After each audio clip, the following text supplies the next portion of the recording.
Latter-day Contemplation is a podcast hosted by two Latter-day Saints who have found great value in experiencing God through walking a path of contemplation. The views expressed herein are our own.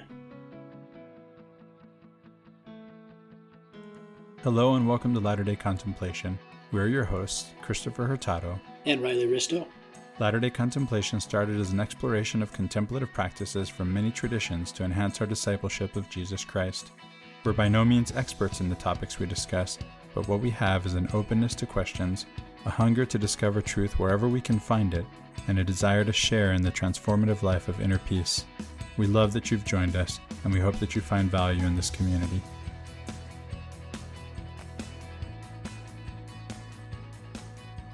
Welcome back to Latter-day Contemplation. I'm Riley Risto. And I'm Christopher Hurtado. I'm excited about this episode, Chris. Are you? I'm very excited about this episode. We've been talking about this for a few weeks.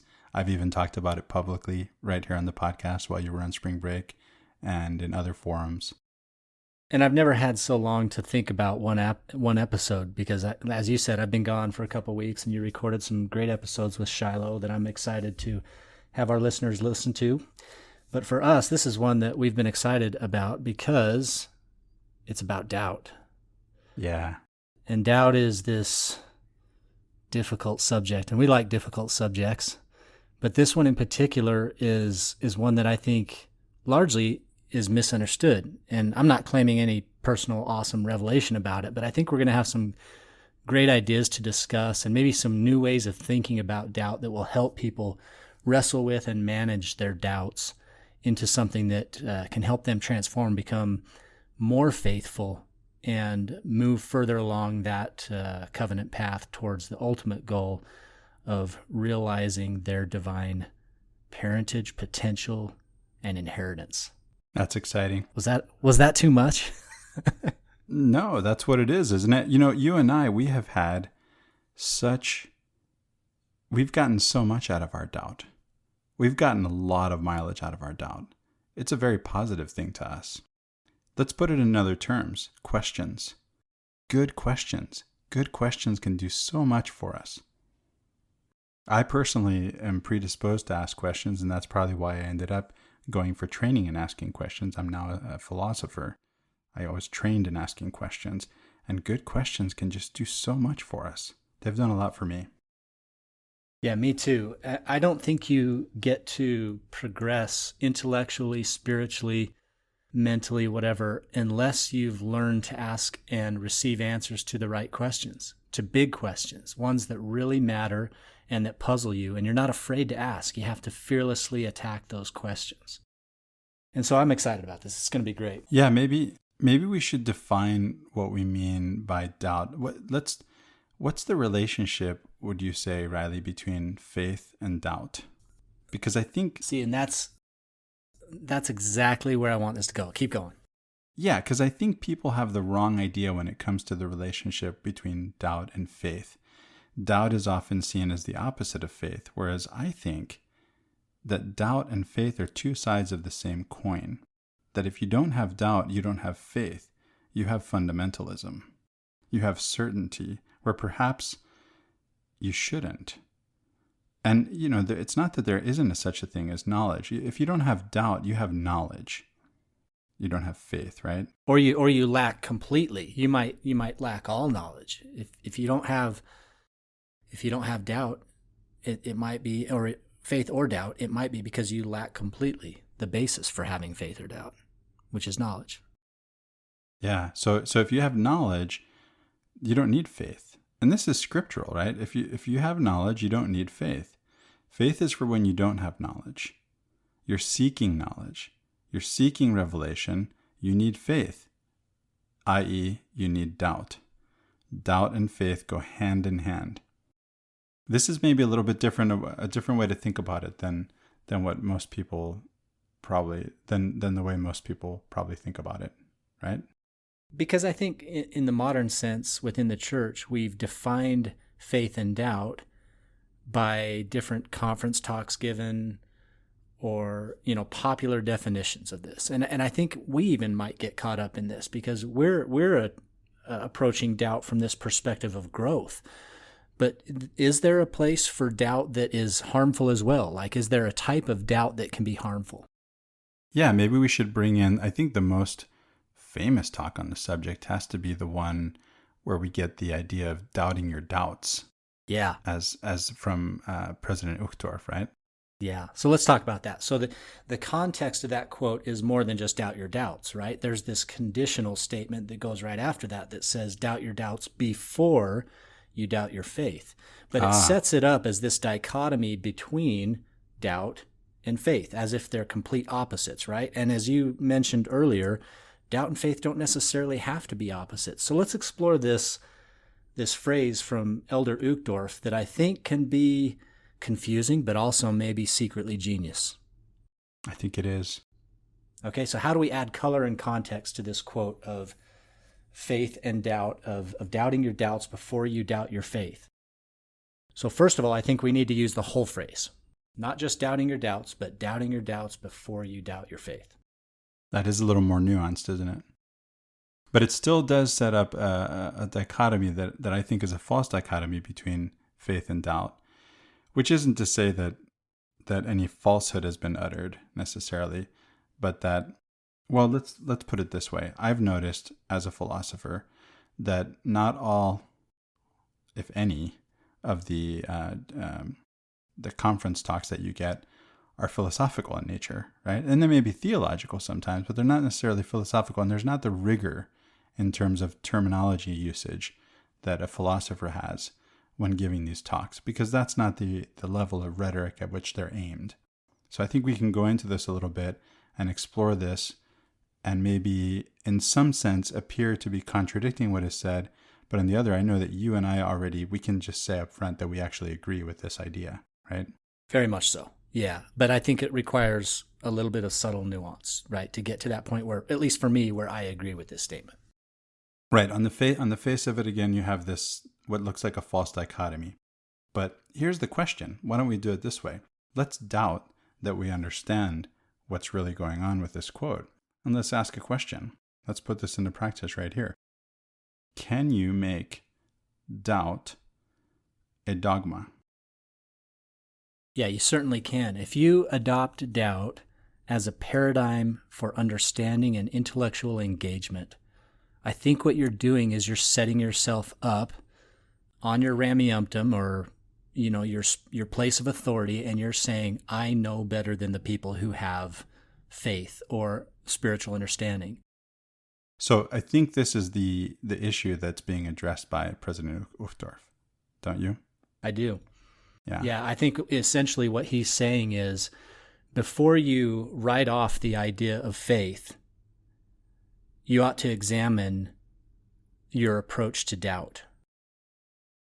I'm reminded of, I heard Rob Bell talking about someone having said that there is no God. And Rob Bell's response, Rob Bell is he was one of these megachurch pastors who's now a pastor at large. He actually left his church voluntarily after a controversy over a book he wrote on hell, of all things, called Love Wins. And he said he's done some really, really good work. But he says, somebody said, there is no God.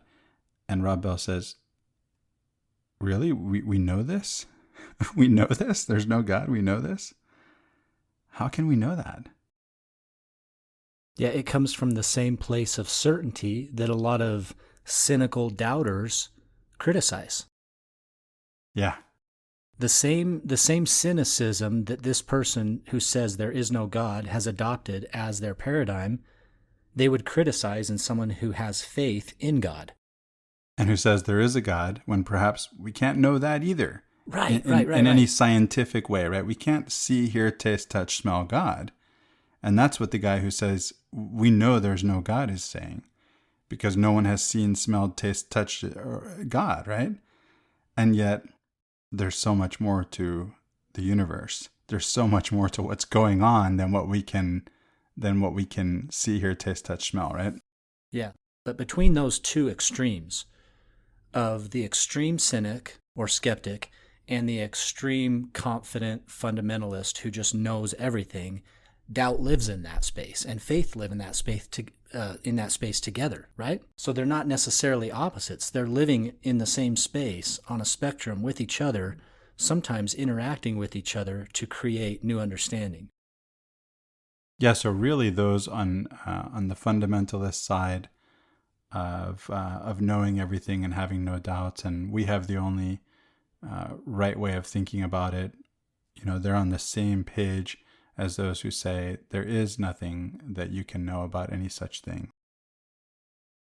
So do we have any examples where doubt has led to faith, or has transitioned into a higher understanding, higher level of understanding?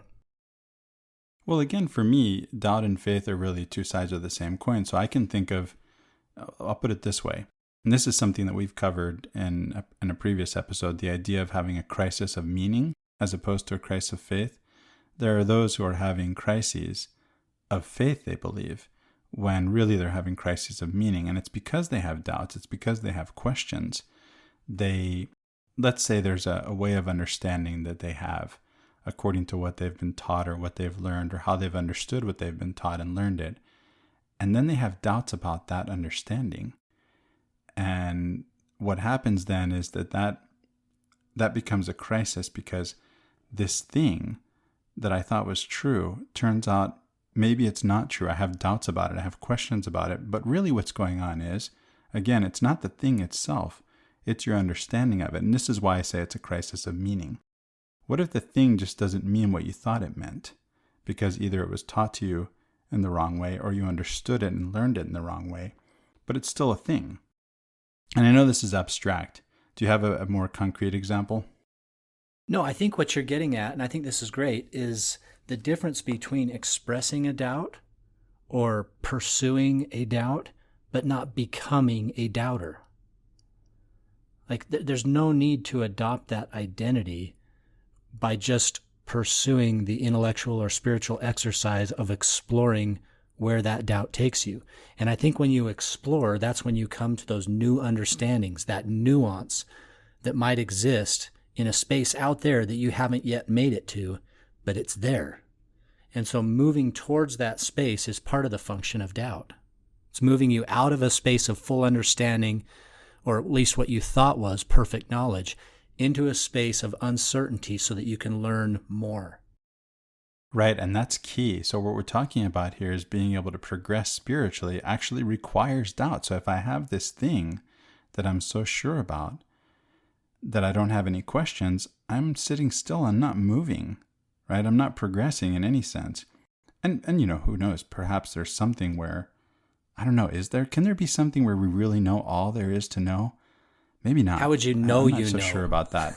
Right? How would you know? You still have to do the work, meaning you have to exercise the faith or the doubt to ask the questions to find out. And so if you have this thing and you have an understanding of it, and you're willing to question that understanding of it, whether the doubt occurs to you unintentionally or whether you actually intend to use skepticism to use methodological doubt, let's say, as a way of progressing spiritually, you can just take it and look at it, and you can ask yourself, do I fully understand this? Is my understanding of this thing all that it can be? Is there more? That question should sound familiar. Is there more? I can remember, what's his name, Riley? Elder Richard G. Scott. I can remember Elder Richard G. Scott's talks. They were some of my favorites in conference. And he would talk about praying and asking questions and taking notes and always asking that question, is there more? That's such an important question. Yeah, the reason why I like that a lot is because it acknowledges that there's stages of understanding, stages of faith even, to adopt an already coined term. And the stages of faith model helps us to understand that something can be true for us in an early stage that we then start to doubt later, but really it might still be true in a new way of understanding. And again, that's that idea of inducing investigation so that we can arrive at an understanding that includes subtlety and nuance. So let me give an example. The phrase, "the church is true." This is something that kids from the pulpit will say in every testimony, if you don't hear a kid say the church is true, then they haven't been attending primary or whatever, because this is something that they are going to adopt early on, is this idea and this expression, the church is true. And then something comes along in their teen or 20s or whatever that totally rocks their boat. And they're like, wow, can the church still be true despite this, whatever this, critical historical piece of information is? And they work through that cycle of doubting and wrestling with the Lord as Jacob did. And they figure out that, hey, this can still be true because it's not as I understood it before. It's maybe here's another way to understand it. And so part of it is just working through different stages of understanding that things can be true in stage 1, they can be true in stage 4 or 10 or 50 in just new ways.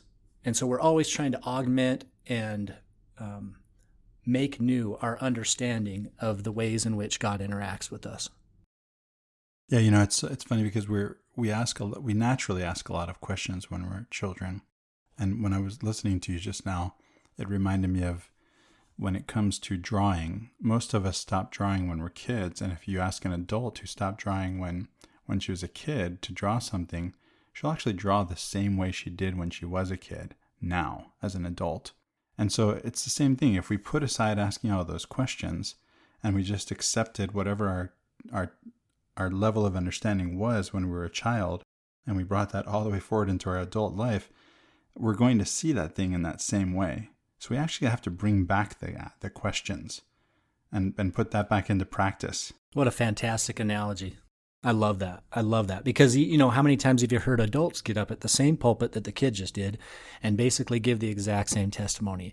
And it's not that it's insincere, it's that they haven't investigated further or, really pushed themselves spiritually to gain further light and knowledge. They're stuck with the old light and knowledge. And maybe that's great for them when they're kids. Maybe it's great for them now. I'm not here to judge. All I'm saying is we've heard the same thing from adults that we hear from kids. They're drawing the same pictures. Yeah, and they could have a new and higher level of understanding and still say the same thing, right? But do they? We don't know, right? So we know where we are. And and I know that for me personally, I want to know more. Anyone who knows me knows that I want to know more. There's a lot to that, right? That's what has me read a book every day, right? It's just this insatiable desire for knowledge, and it's a basic human thing, right? Curiosity is a human trait. Right? All humans are curious. Some of us maybe more than others. So as far as we've gone now, I think our understanding is that faith is not the opposite of doubt and vice versa. So what is the opposite of doubt? Well, I would say certainty. What does certainty lead us to, if anything?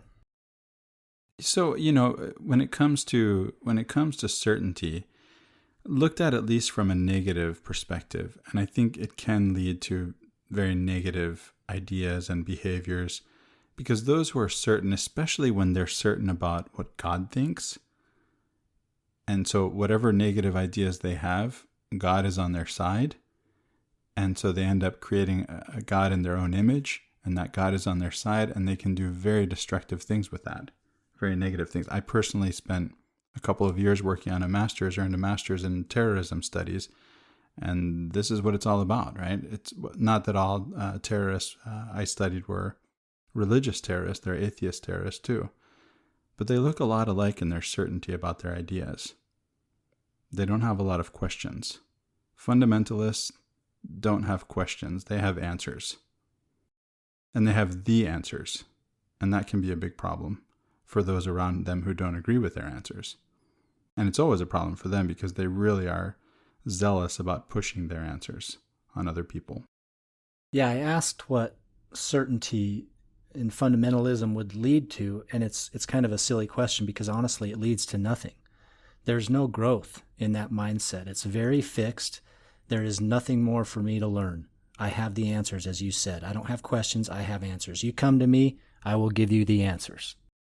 So let's talk about doubt some more. It might be the avenue to renewed faith, deeper faith, greater understanding. That's what Leonard Arrington said. This is a guy who was the church historian for a good amount of time. And he had his own doubts and uncertainties. And sometimes he'd table those, and other times he would express them. But for the most part, he continued investigating, which made him such a fantastic scholar and historian, was he was willing to investigate. And a lot of his work has led to where we're at now with the church, in a lot of new revelations and widening of the audience for the historical truth that is being spread now through the Joseph Smith Papers Project and elsewhere. Can we talk about tabling our doubts? That's another one I think we should talk about. In the same way as doubting our doubts, there's a place for tabling our doubts, right? Yeah, I think to an extent. But we can only go so far with that, right? I know that for a lot of people, they've put their doubts on the shelf, and they've put their doubts on the shelf, and they've put their doubts on the shelf, and at some point the shelf doesn't hold anymore. So there's, again, just like there's doubt your doubts before you doubt your faith. Is that how the quote goes? There's a possibility also for putting your doubts on the shelf, but at some point they have to be dealt with. You have to actually, but of course this is maybe a little bit different way of thinking about doubt than the way we're talking about it. Yeah, I think when we're tabling these things, though, we're not tabling the huge questions, because if we are, those will just grow like a dragon in a cave, right? You've got to tackle those head on. Yeah.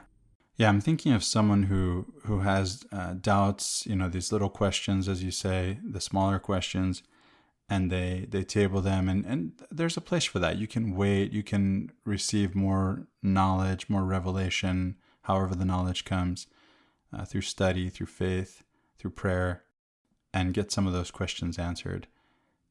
We have to be patient too, right? We're not going to know everything all at once, and I think there's a sense in which the idea of having something like the internet, where you can just Google stuff, gives us this false expectation that we can actually have knowledge just because we have information. Knowledge and information are not the same thing. And knowledge implies an understanding of the information.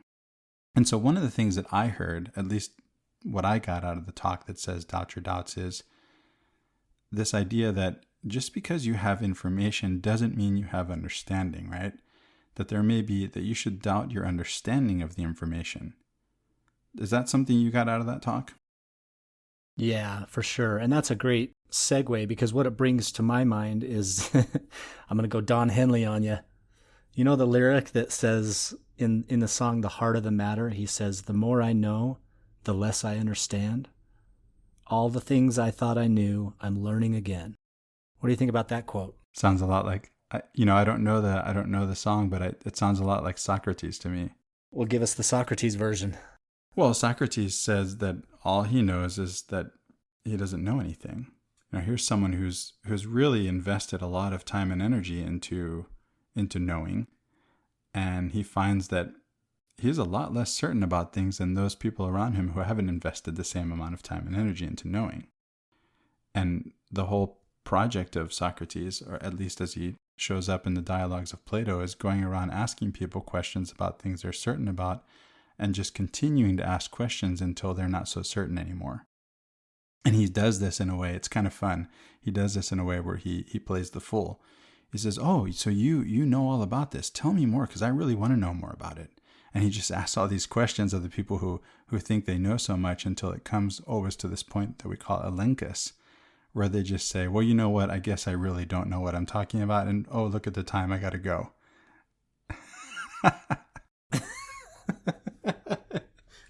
Yeah. Don't you love that? That's genius. Well, in the same sense was expressed by Einstein. He said, "The more I learn, the more I realize how much I don't know." And it's pretty much whole cloth adopted from Socrates when he said, "I know that I know nothing." But it's the same idea. And notice the source of these quotes. Socrates, Einstein. If they can say something like that, we ought to be humble enough to be able to say the same. Yeah, I'm no Socrates or Einstein, but I have as I said earlier, I've put a lot of time into and continue to put a lot of time into learning and knowing. And I'm 51 now, and I find that I don't know as much as I used to know. I knew a lot when I was 16. Boy, did I know a lot when I was 16. Now that I'm 51, not so much. Isn't that funny how that works? I'm there. So let's bring a couple of these examples back in. We started off with a couple examples early on, but here's Joseph Smith. I don't blame anyone for not believing my history. If I had not experienced what I have, I would not have believed it myself. And yet far too often, we are almost dumbfounded when someone says, man, I'm just struggling with this church thing or this revelation thing or the scriptures. I'm struggling with it. And yet you've got the example, the archetypal example within our own restorationist movement in Joseph Smith Jr., who, after reading scriptures, realizes he needs to seek further revelation on these things. Was Joseph Smith a doubter? Or did he have doubts? Well, did he have questions? He certainly seems like he had a lot of questions. I'm equating doubt and questions, right? And so it's out of faith that he asks questions. Who's he asking the questions?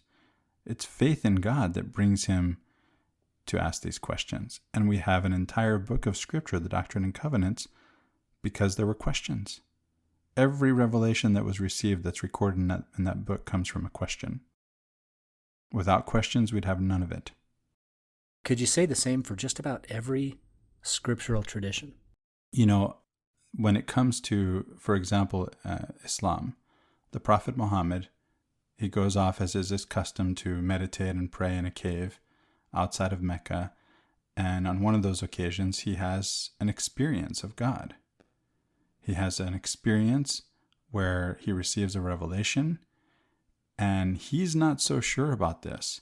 A lot like in the case of Joseph Smith, he has to go to someone else close to him, relate his experience, and be told by, in the case of Joseph Smith, his father, and the case of the Prophet Muhammad, his wife, Khadijah, to tell him this is of God. It's said that the Prophet Muhammad wanted to kill himself. He was afraid he was possessed by a jinn. He wasn't so sure where the revelation came from until he was given assurance by Khadijah. Joseph Smith went to his father. He says, look, this is what happened. What is this? And his father says, it's of God. Very much the same experience. Love it. What about the Bhagavad Gita? It's a whole chronicle of questions. It is. It's such a great story, too. Lots and lots of questions. What are your thoughts about the Bhagavad Gita before we move on to the Tao? Oh, it's one person's wrestle with his questions and seeking the light and knowledge from his God. It's an awesome back and forth. I love it. Yeah, when you brought up the Einstein quote earlier, I thought of Oppenheimer, who spent a lot of time reading the Bhagavad Gita himself. He actually learned Sanskrit because of the beauty of that book of scripture, which is one of my favorites too. And it's actually even tempting me to learn Sanskrit. And when Oppenheimer saw the test of the nuclear bomb, he actually quoted in his own translation from his memory from the Sanskrit. He gave an English translation, I am become death. Now I am become death, the destroyer of worlds. That's straight out of the Bhagavad Gita. That's a scientist. And then there's the Tao Te Ching. Yeah, and the Tao Te Ching is very much the same thing. It's an investigation. It's a series of questions and understandings arrived at through the process of exploring doubt. And especially when it comes to the Tao Te Ching and Zen thought, there's always this exploration of these seeming contradictions. You know, like the Zen koans, that you have these contradictory ideas that make you think, right? So that, and the point is to question your understanding of reality as complete. It's like, I've got this. I've got it all figured out. Really? Try this Zen koan.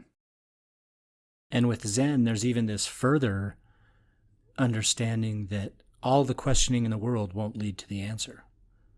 And at some point, in your limited mortal understanding, you have to be okay with contradiction and just understand that that's part of the universe. And maybe it's the fundamental, most important part of the universe, is that it exists in a dichotomy.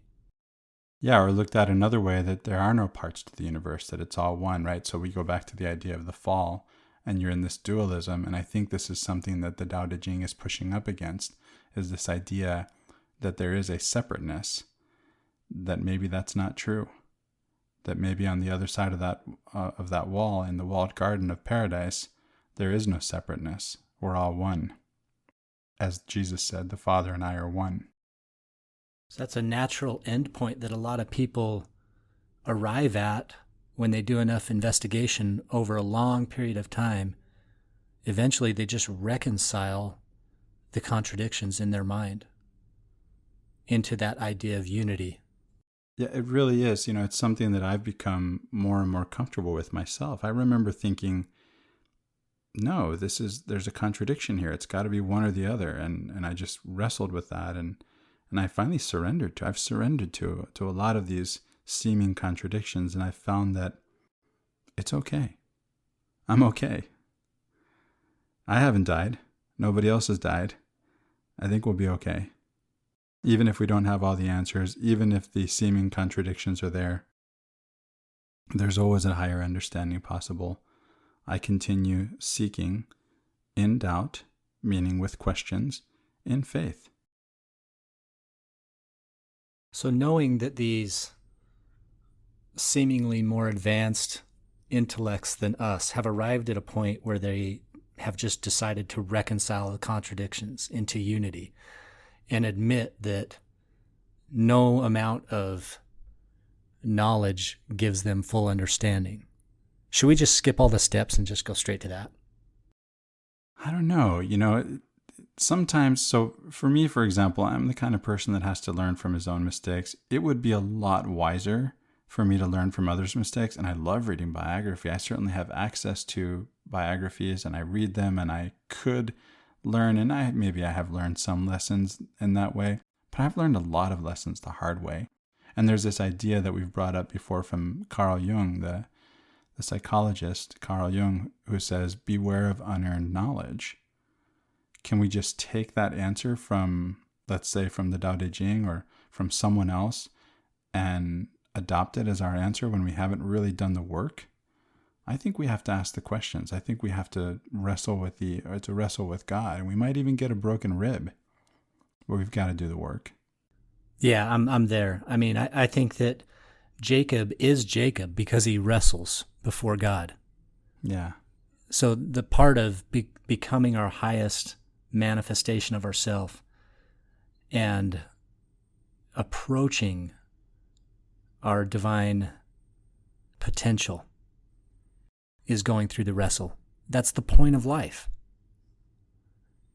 I love this part in the Book of Mormon where I believe it's Nephi, and I can't remember the exact point, but he's basically saying we obey the law, but we look forward to the Messiah.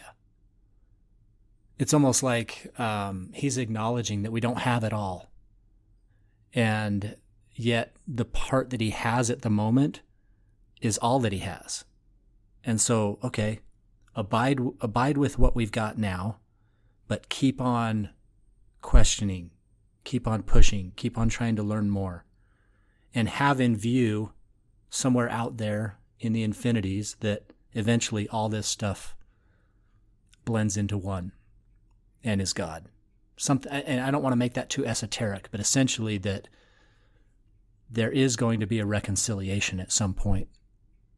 So be patient, but investigate. Like, keep going. So how do we make this practical for people, Christopher? What does this look like? Yeah, the first thing that comes to my mind is, first of all, if you're having doubts, if you have questions, it's okay. Just know that it's okay. Look, first of all, it's normal for human beings to have doubts, to have questions, to be curious. Right? This is the beginning of Aristotle's metaphysics from 2,500 plus years ago. All humans by nature have the desire to know. You're human. You have the desire to know. And that's why when someone gives you an answer, let's say you're a child, your parents give you an answer, that's helpful. And you can go far with that, but maybe you can't go all the way. At some point, you want to know more, or you want to know for yourself. You want to own that knowledge more. And so you have to do the work. You have to do the work to ask the questions. And so if you have questions, congratulations, you're human.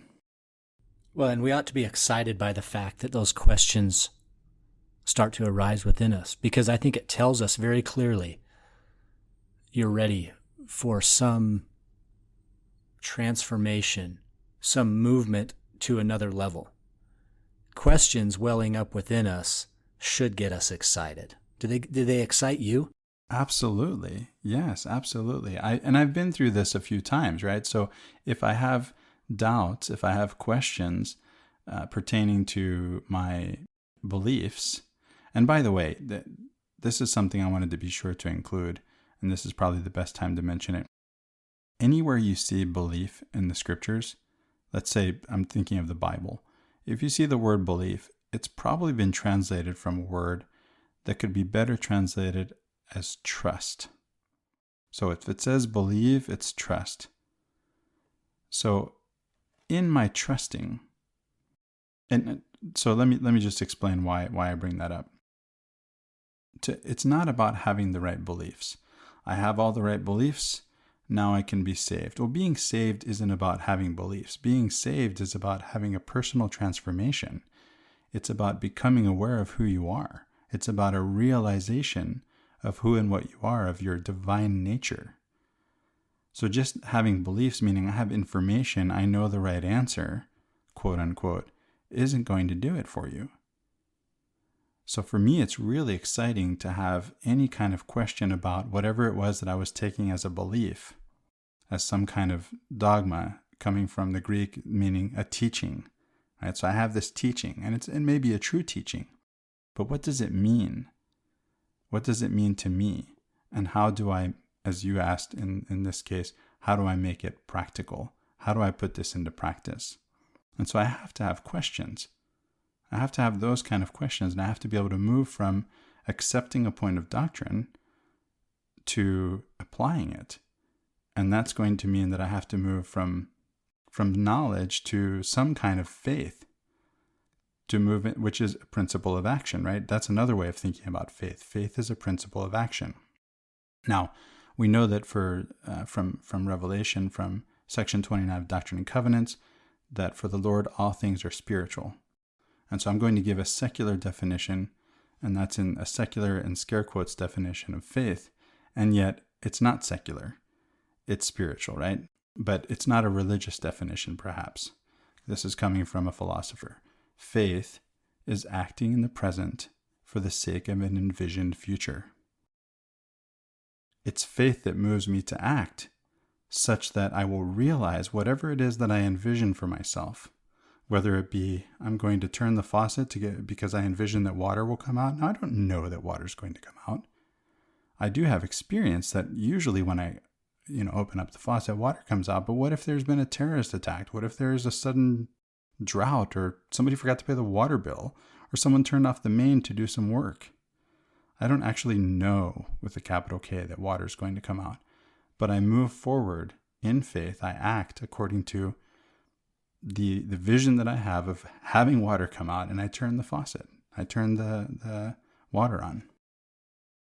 So I have to be able to do this with my beliefs. I have to be able to put them into action. That takes faith. That means doubts. That means questions. Not everything is given. The teaching, the doctrine, it tells you maybe what to have questions about and what to put into practice, but the how is something that, again, it's very individualized. There's that too, right? It's very much individualized. I have to ask for myself of God and have my own experience of God and have my own revelation from God to tell me how to apply the doctrine. Does that make sense? It does. And this is a very important point to make, I think, because as individuals, we all have our own environmental factors that made us who we are. And so our set of beliefs is very much influenced by our upbringing, our culture, our surroundings, and whatnot. And so the things that cause us dissonance, the beliefs that cause us dissonance when they come in contact with, historical facts or whatever, are going to be different for one person than another. And so how can we know when that dissonance is taking place within us that might lead to doubt and further investigation? There's usually some kind of psychological manifestation of that. We might act out in a certain way. We might withdraw from our community. Whatever, there's going to be some form of acting out on the anxiety that's created by the dissonance of our beliefs being called into question within us. And that's different for a lot of different people. And we've got to be okay with that. We have to understand that this is normal, and we have to be okay with it happening with other people too, right? The people that we love, the people around us, and we've got to give people space. Pushing back isn't helpful. Especially because we don't understand their perspective necessarily. We're not in their shoes. So the best thing we can do is try to understand that perspective and maybe possibly offer your own perspective as a means to helping, or just simply saying, that's got to be tough. I understand. But sounds like you need to do some investigation. You need to further pursue this line of questioning to figure out how to reconcile within yourself the things you believe or want to believe with what you've been confronted with. Yeah.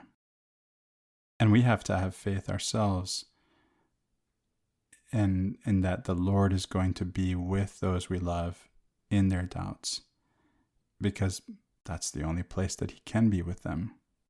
When you're in a place of certainty, when that there's no faith in that, right? There's no faith. Where there's knowledge, there's no faith. And so you can have an experience of God that brings you a sure knowledge of God. That's a way of knowing, right? And it's the way of knowing that we are usually here talking about, right? Is to have an experience of God, a transformational experience of the divine. Not a point of doctrine, not a teaching, an experience. This calls to mind, I want to do one last quote that we discuss, if you don't mind. Another Joseph Smith quote. This comes, and maybe it's not a Joseph Smith quote, whoever wrote the Lectures of Faith, which primarily could have been Oliver Cowdery or whomever, right? It's Joseph Smith approved. It's Joseph Smith approved. I like that. So let's quote this from the Lectures on Faith and discuss it a little bit. It says, where doubt and uncertainty are there, faith is not, nor can it be. For doubt and faith do not exist in the same person at the same time. That person's, it says that person's, it probably means those persons, whose minds are under doubts and fears, cannot have unshaken confidence. And where unshaken confidence is not, the faith is weak. Boy. I'm curious to see where you're going to go with this one. I have to admit, I remember this quote from a cursory look at your notes, going into this session recording with you. I don't remember it. I didn't read the whole quote carefully. It really seems like it challenges what we've been saying here, doesn't it? Doesn't it? It does. That's why I want to investigate it further. Yeah, I'm trusting you've done some homework on this. The first thing that comes to my mind. Thoughts. Okay. I'd probably get out an 1828 dictionary and look at these terms. That's one approach at least. What did you do? How did you reconcile these ideas that we've been discussing with that quote from the Lectures on Faith? Yeah. So to a certain extent, we've talked about this a little bit. Because you've said that Joseph Smith was someone who had doubts, who had questions. And I've said that that's how we got all of the Doctrine and Covenants. That's how we got the Restoration. Started with questions. Yeah. So for me, I mean, first of all, let's recognize that there's got to be some truth in this, even from just a very cursory, shallow reading. And that can start with this phrase that says, persons whose minds are under doubts and fears cannot have unshaken confidence. I mean, isn't that part obvious? Sure. And like the quote from President Uchtdorf, if we take sort of a man on the street perspective and a, if we apply the terms in that way, then the things seem pretty obvious on the face of it, and there's not a lot of nuance perhaps. But what we've done here is we've gone into these quotes a little bit, and as we did with Uchtdorf, we'll now do with this quote, right? And see if we can find the nuance in this quote, right? So where I started with it was at the end. And this idea of unshaken confidence. For me, my immediate reaction was to see unshaken confidence as some sort of synonym for certainty, certain knowledge. That's what it sounds like on the face of it, yeah. And I think that that's the shallow reading. On first blush, that's what it sounds like. It does, yeah. But I think that's shallow. I as I thought about it more, unshaken confidence, what are some things that 100% would be beneficial to have unshaken confidence in? I think when you think about all your beliefs, right? And especially if you think of them in terms of beliefs, in terms of the way that we get the word that I'm saying might be better translated as trust, translated as belief. If I take all these beliefs, as principles of, I shouldn't say principles, as dogmas, right? Then I'm not sure that they're going to be helpful. In other words, I think my answer to your question is give me just a minute. What am I trying to say, Riley? Well, I have your notes in mind too, and I don't want to just take and steal your notes, easy. Right? I think it's much more helpful to have trust and to have certainty in the idea that you can trust in the Lord, which is how I'm saying it would be better to read the scriptures where they say believe, trust. I have 100% certainty that I can trust in God. That's where I'm certain.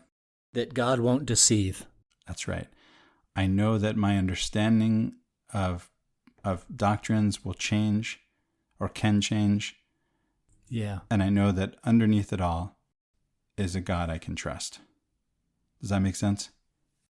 It does. I mean, and it contrasts well with the opposite of that, which would be the father of lies. That the opposite of trust in God and a God that is trustworthy, the opposite of that, the polar opposite, would be the father of lies, Satan. In whom one cannot trust, right? Right. So I guess I approached it from the end rather than the beginning to try to come up with a better understanding or some context to what it would mean to have unshaken confidence. To have unshaken confidence in everything is to put yourself in a very stunted position that you can't grow from. That's the fundamentalist position, right? Well, and it's going to be hard to do because there are going to be contradictions, at least seeming contradictions. Seeming and just blatantly obvious contradictions. Sure. But there is something at the core, as I've pointed to, right, that we can trust. And that is the author and that is God. Yeah. So that's where I arrived, is in this idea of what can I have unshaken confidence in? It's not in man, it's not in institutions, it's not in doctrines or dogmas. To have unshaken confidence in those things, if any of them were to change or go a different direction, that could really throw me for a massive loop. It could shake your confidence. It could totally shake my unshaken confidence. Right. And so where can I place that unshaken confidence with any amount of trust and confidence? And for me, that I arrived at the same place you did, which is in God. His ability to reveal answers and bring, and this is somewhat, a tested and tried method for so many people, is that if you ask, you'll receive. If you seek, you'll find. If you knock, it shall be opened. It's almost perfectly aligned with the first principle of the gospel. It's interesting. It occurs to me that there are two great thinkers in the history of thought that used methodological doubt and arrived at the same answer at which we've arrived independently here. Not that we haven't read one or both of them. I know I've read both of them, and I think you've read at least one of them. And they are Al-Ghazali, who died in 1111, and Descartes, with whom we say the modern period of philosophy begins in the 1500s. And so earlier Al-Ghazali and later Descartes went through this methodological doubt, questioning all sources of knowledge, and arrived at certainty in God, if nothing else. So he becomes the anchor. He becomes that one thing that is that one nail that's driven into the sand, and you can anchor from that. Yeah, and it's interesting because if you actually now say, well, let's define this thing that we're calling God, that is the thing that we can have certainty in, that's a trap. Because now, once we start to define God, then we may get into some things that we can't actually be certain about. But we can be certain in that thing that we've experienced, that we know is God, that is beyond words, that is ineffable. And if we hadn't experienced that ourselves, we wouldn't believe it either. Just like Joseph Smith. So let's go through that exercise of, rather than defining God, undefining God, and saying what can we learn from that sort of exercise of undefining God? Well, first of all, we know that if we don't spend too much time ruminating on perhaps the physical characteristics, we allow for a God who is maybe bigger than his physical body occupies. Yeah, it's interesting because we have, as a church, in the restored church, much has been made of God's body and how much space and time God occupies and whatnot. And I personally found comfort in that. I remember coming from a Lutheran background, and you have a Catholic background, where you think, oh, this is much more concrete. I can really wrap my brain around this. And I was a child, by the way, and that really worked for me. Now I think, I'm not sure that God actually fits in this box. You know what I mean? Whether or not God has a body, the idea of just thinking of that and that alone kind of constrains him in many ways and doesn't really match up with my experience of God. So I don't really want to make any claims one way or the other. And I certainly don't want to claim that I know God and God's characteristics in that way. What I do know is my experience of God. And my experience of God doesn't negate that, but it also transcends that. God is certainly immanent in every way, in every sense in my life. He's present as long as I allow him to be. And yet he's wholly transcendent at the same time and doesn't really fit in any space. Does that make sense? It does, and there's subtle nuance to that I really want to highlight. And you said the same thing. By undefining God, we're not trying to define him. We're not trying to say he is not something, because that's a contradiction. To say something is not something is the same as saying he is something.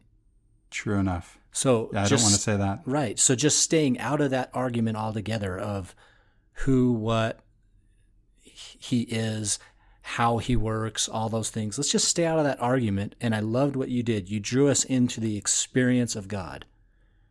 That's something that's really a little bit more objective for the individual anyway. Like, we can know what our experience is. Yeah, what's your experience? The experience of God is, for me, it's feeling peace when I'm in some sort of desperation. I have felt peace when I approached God in desperation. That's an experience. It didn't tell me anything about his body parts, passions, characteristics.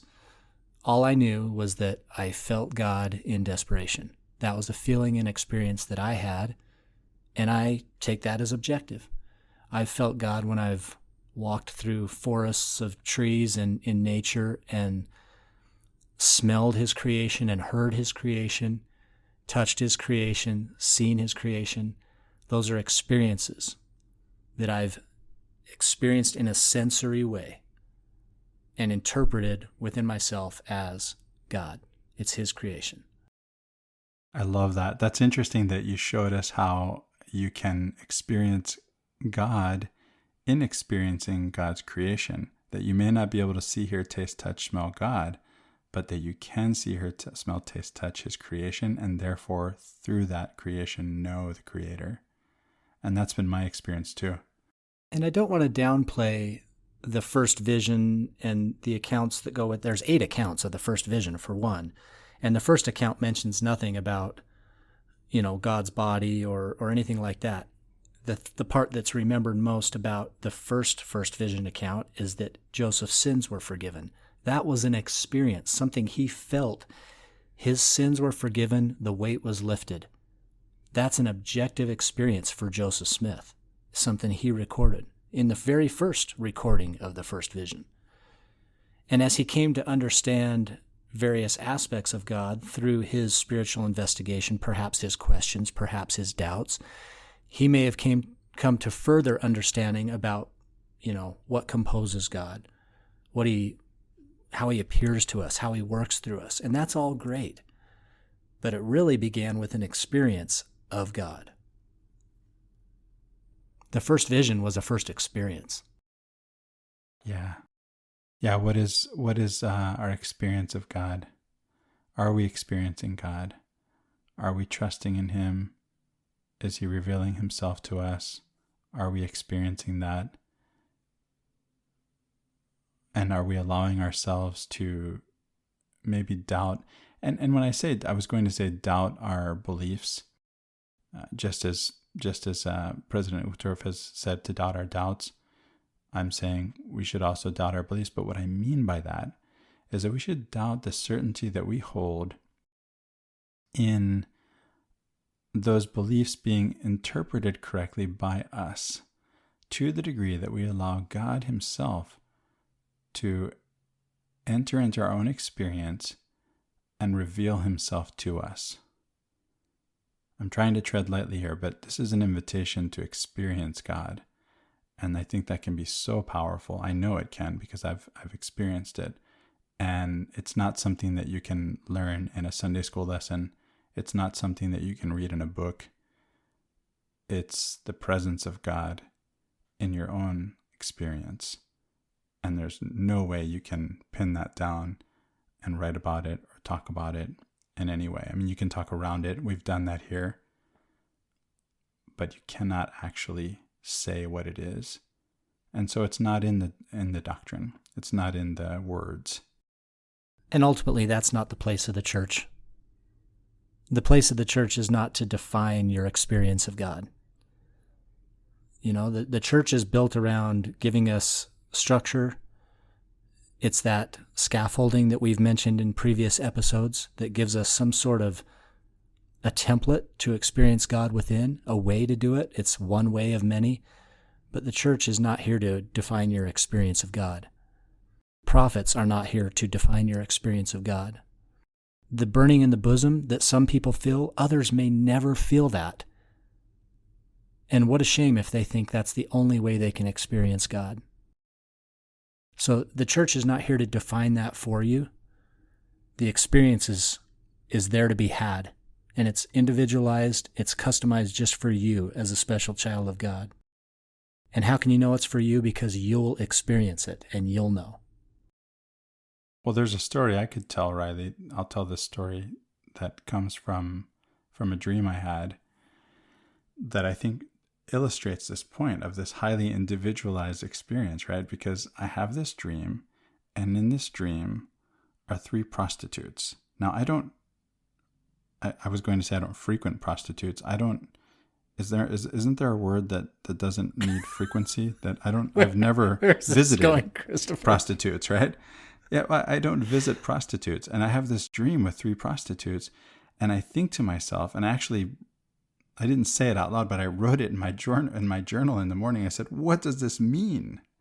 And right when I hit the question mark, then comes an answer. And God says to me, do you remember the 3 graces? And I think, yeah, I remember the 3 graces. What's that got to do with it? They're not prostitutes. Do you remember Abby Warburg's interpretation of them?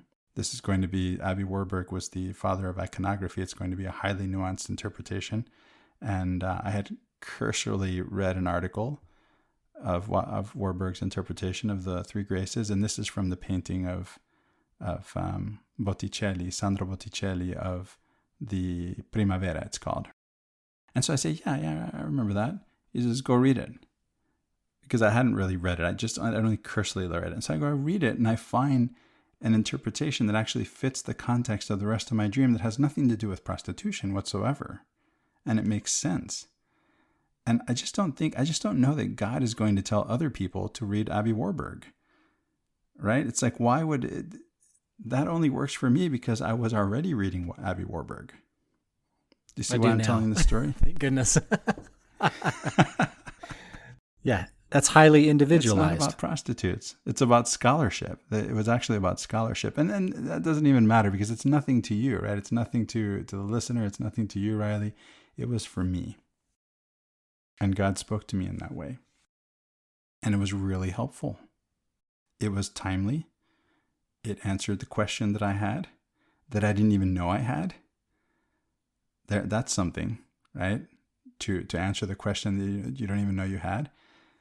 And by the way, when it comes to revelation, there's always the question that we should have at least: what brought about this revelation?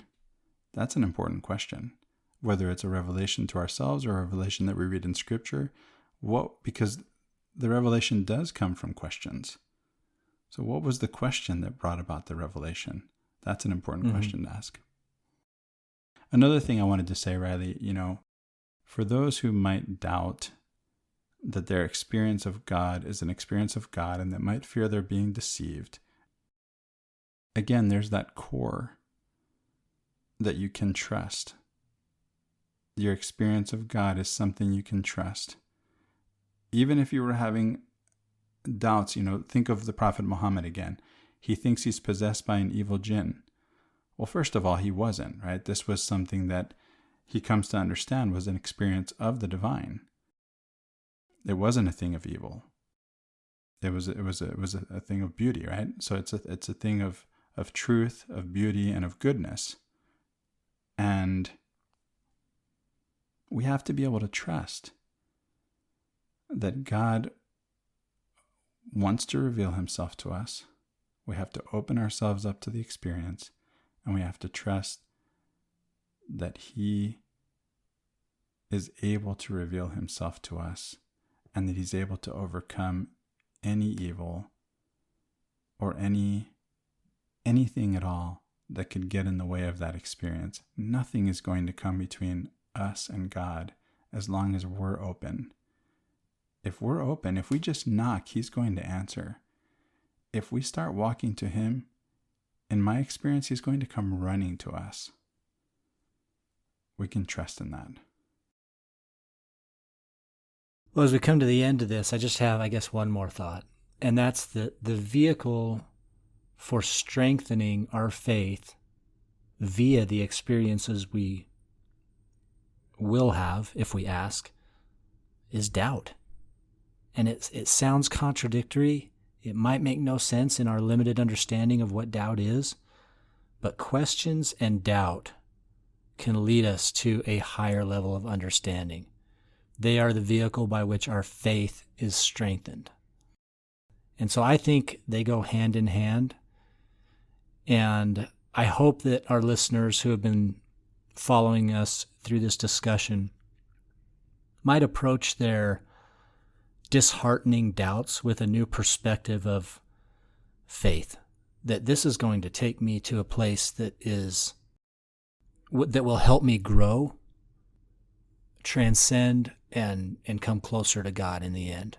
So I hope they approach it and they say, gosh, I'm excited now. And this has some real growth in store for me. I'm excited about that. Amen and amen. Well, this has been a fun discussion, Christopher. I look forward to investigating it further and to the whole process and utility of doubt. I think that we've opened up some avenues for understanding doubt in a new way, and I hope it's been helpful for our listeners. So for now, we'll sign off, and we'll discuss this further as we continue this journey of contemplation. I'm sure it'll come up again. Well, thanks, Christopher, for Latter-day Contemplation. I am Riley Risto. And I'm Christopher Hurtado. We hope you have a great week.